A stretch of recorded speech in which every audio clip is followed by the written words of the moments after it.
Hey guys, welcome to Chapter 3. In Chapter 3, we're going to have an introduction to HTML5.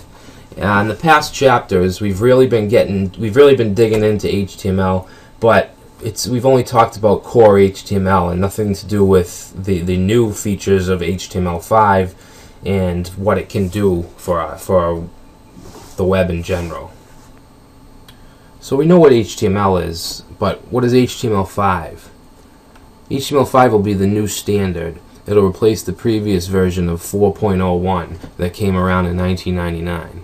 And the web has changed a lot since then. It's much more dynamic, it's much more interactive, and much more high-tech. If you think back to 1998, 99, if you think about what a web page was, it's kind of funny when you think of it now. It's just much more, it's just better. So HTML5 was a cooperation between the W3C and the Web Hypertext Application Technology Working Group, or WHAT-WG. And WHAT-WG was that's not a professional term, by the way. They were working with web forms and applications, and the W3C was actually working on XHTML 2.0. But in 2006, they decided to cooperate and create a new version of HTML, which is HTML5. And HTML5 offers some great new features that will make the web more dynamic and more interactive. And up to this point, we've talked about standard HTML, but we're really going to get into the new features in the coming chapters and the coming sections. So HTML5 offers a bunch of great new features. We'll have new sets of tags such as header and section, so we can describe content better, and the browser can use certain content types better for more efficient web pages. Another cool thing we have is the canvas element, which is used to draw graphics on the fly on a web page. You could draw a gradient rectangle or a multicolor rectangle, and the canvas is used for creating the lines, but to fill those lines we'd use a script. We'd use some JavaScript. Next we have local storage, which is great. It's an alternative to using cookies to store small amounts of data on a user's browser. So we'll be getting into that in the next chapter. So local storage is very cool. We have new form controls. We went over the HTML standard forms and form elements in the past chapter, and it's just input.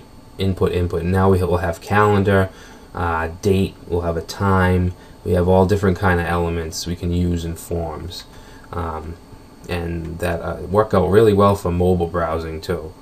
And next we have new media functionality. We'll have video and audio tags, and we can embed video and audio much better, much easier with HTML5. And then finally we have geolocation, which is very cool. It's used to pinpoint where a user is located, where the web page visitor is located, and something should pop up and ask if they want to be located before they do that. But yeah, very cool. And as far as browser support, HTML5 is not an official standard yet, and not all versions of all browsers will detect parts of HTML5. And one thing that many people get confused with is HTML5 is not one big thing. It's not something that a browser will look at a web page and say, is this HTML5? Oh, it is? Well, I can't read HTML5.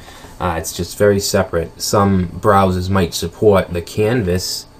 They might support the canvas element, and they might not support the new media functionality. So certain browsers do support certain aspects, and you can use whatever browser you want, but in my own opinion, I think Google Chrome is the best browser for HTML5. I think it handles just about everything pretty well. The newest version of Google Chrome, which of course could be different. A lot could be different at the time of you viewing this video, but that's for now. Another very important point is that your old HTML4 code is fine. You don't have to throw anything away. The structure, the base layout, the minimum requirements for an HTML document are the exact same. You'll see right here the same exact tags.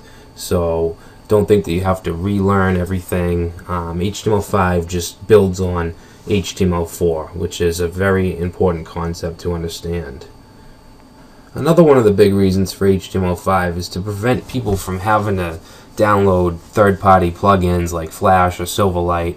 The HTML5 stack, which is HTML5, CSS3, and JavaScript, all those together, I don't think will replace Flash, but will eliminate the need to use Flash in certain applications and certain websites. I do think that Flash will be around for more advanced video processing and editing that the HTML5 stack just can't do. So I think that's good. I think now we have a good understanding of what HTML5 is and how it differs, not really differs, but adds on to HTML in general. So now I'd like to start a project and use some of these elements that we've been talking about.